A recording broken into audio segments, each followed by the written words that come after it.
Fiham Guantánamo.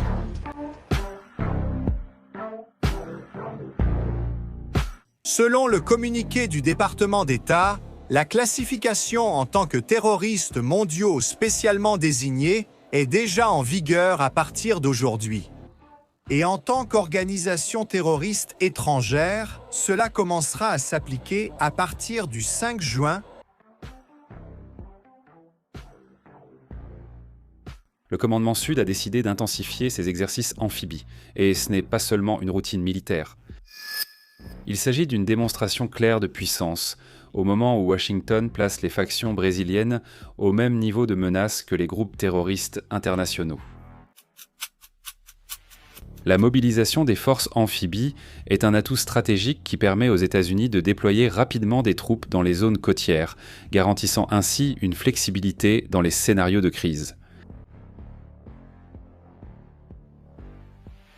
L'utilisation de porte-avions dans la mer des Caraïbes optimise ce type d'opération et symbolise non seulement la puissance militaire, mais aussi la capacité logistique, puisque le navire sert de base mobile pour les aéronefs, les troupes et les équipements.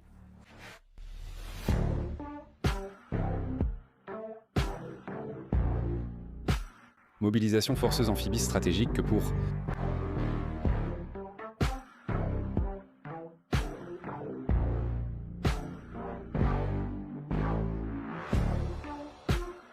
Au cours des mois précédant l'opération qui a abouti à la capture de Nicolás Maduro au Venezuela, le commandement Sud a mobilisé plus de 10 000 militaires, démontrant ainsi sa capacité à coordonner des forces conjointes à grande échelle. Ce récent historique renforce l'idée que l'activation de la force de combat littorale pourrait être le prélude à des actions à fort impact.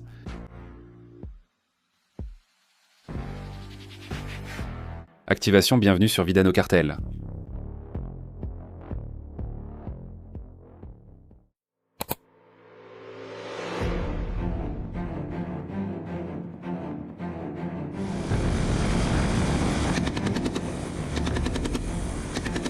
L'avancée du bouclier des Amériques a reconfiguré le paysage de la lutte contre la criminalité dans la région. Désormais, les pays alliés qui partagent une frontière avec le Brésil participent activement à des opérations conjointes avec le commandement Sud, ce qui a abouti à de nombreuses arrestations de trafiquants de drogue. Ce réseau de coopération mutuelle renforce la présence américaine et crée une barrière stratégique contre le crime organisé.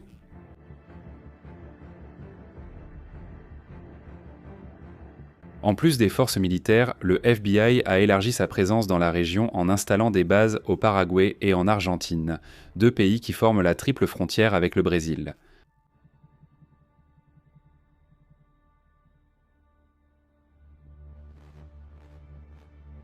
Cette présence renforce la lutte contre le trafic de drogue et le blanchiment d'argent, permettant une plus grande intégration entre les renseignements policiers et militaires.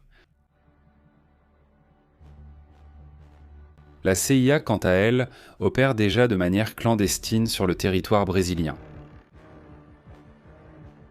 Sa capacité à générer des informations en temps réel, à infiltrer des agents et à saboter des structures criminelles est considérée comme l'un des piliers du Pentagone contre les organisations narcoterroristes.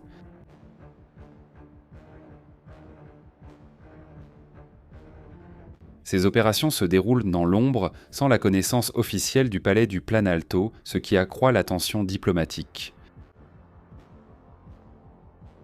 Les déclarations de l'actuel président brésilien, qui défiante fréquemment le président Donald Trump, accentuent le contraste entre les deux pays. Ceux qui s'en sortent d'ici à la semaine prochaine, tant mieux. Les autres ne s'en sortiront plus. Un témoin a enregistré le moment où un bus est incendié par des criminels. Regardez bien cette scène prise sur le fait. Sur l'image, deux hommes portant des casques mettent le feu au véhicule, tandis que les passagers essaient de fuir désespérément. Certaines personnes tombent même par terre. Au lieu de soutenir l'offensive américaine contre les cartels, le gouvernement brésilien a adopté une position critique, ce qui peut compliquer la coopération internationale en matière de sécurité. Ce scénario place le Brésil dans une position délicate. D'un côté, il fait face à des factions armées possédant des milliers de fusils.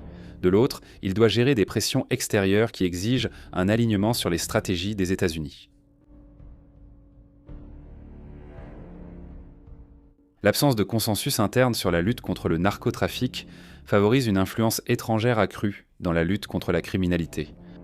Je pense que s'il y a eu un abus de la part de l'Américain envers notre policier, nous ferons de même avec le sien au Brésil. L'entraînement au débarquement côtier, donc, n'est pas seulement un exercice militaire. Il indique que Washington est prêt à projeter sa puissance dans la région et à intervenir directement si cela est jugé nécessaire. La présence de troupes amphibies et de navires de transport, comme l'USS Fort Lauderdale, renforce ce message.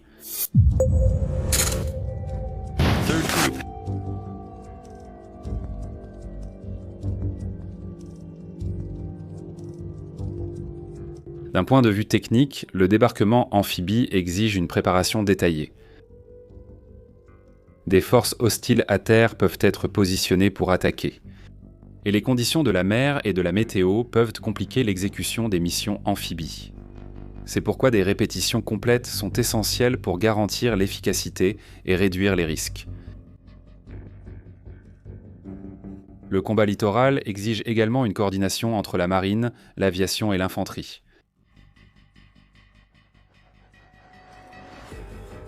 L'activation de la force de combat littorale par le commandement Sud, avec la répétition du profil complet d'une mission d'interdiction maritime, montre que le gouvernement de Donald Trump est prêt à faire face à des scénarios complexes. Cette initiative laisse penser que Washington prépare peut-être un projet d'envergure en Amérique du Sud. Des États comme le Paraná, Goiás et São Paulo ont déjà manifesté leur soutien à l'initiative des États-Unis de classer le PCC et le Comando Vermelho comme organisations narcoterroristes. Cet alignement politique et stratégique ouvre la voie à une coopération plus étroite entre les forces des États et le commandement Sud, ce qui permet la réalisation d'entraînements conjoints dans des environnements tropicaux et urbains, simulant des opérations de combat direct contre des factions.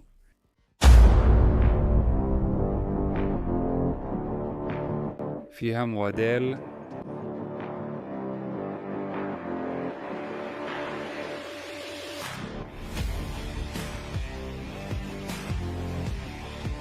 On ne sait pas encore quelle sera la stratégie définitive des États-Unis contre les factions brésiliennes, mais la situation laisse déjà entrevoir deux possibilités distinctes.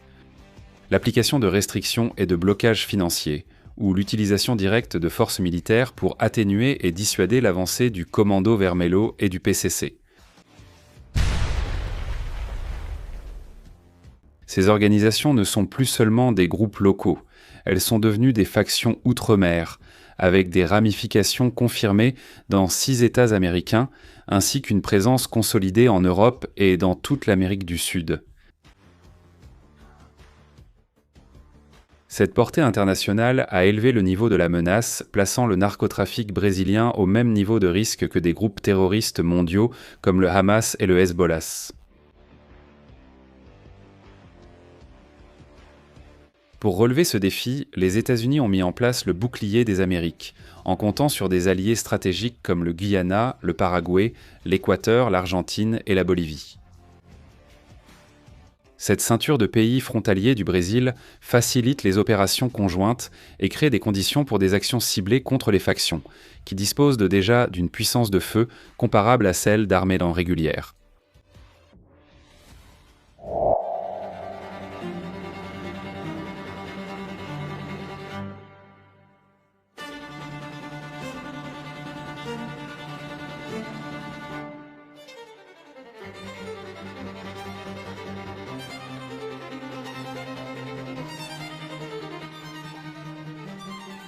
Le commandement Sud, conscient de cette réalité, a intensifié ses entraînements dans des environnements tropicaux de forêts et de plages, démontrant ainsi qu'il est prêt à toute instruction venant de Washington. Cette préparation inclut des scénarios de combat côtier et des missions d'interdiction maritime, avec pour objectif de neutraliser les chefs des factions qui aujourd'hui privent le peuple brésilien de paix et de sécurité. Il est important de préciser qu'il ne s'agit pas d'une invasion du Brésil ni d'une perte de souveraineté, mais plutôt d'un soutien international pour aider à combattre le mal qui frappe le pays depuis des décennies, et que l'État brésilien s'est montré inefficace pour contenir l'avancée de la violence et l'infiltration de la criminalité au sommet du pouvoir.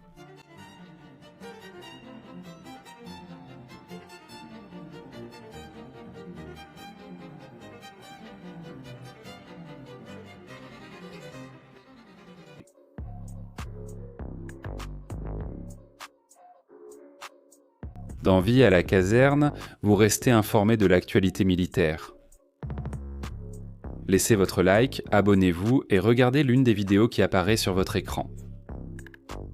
En avant, combattants! À la prochaine!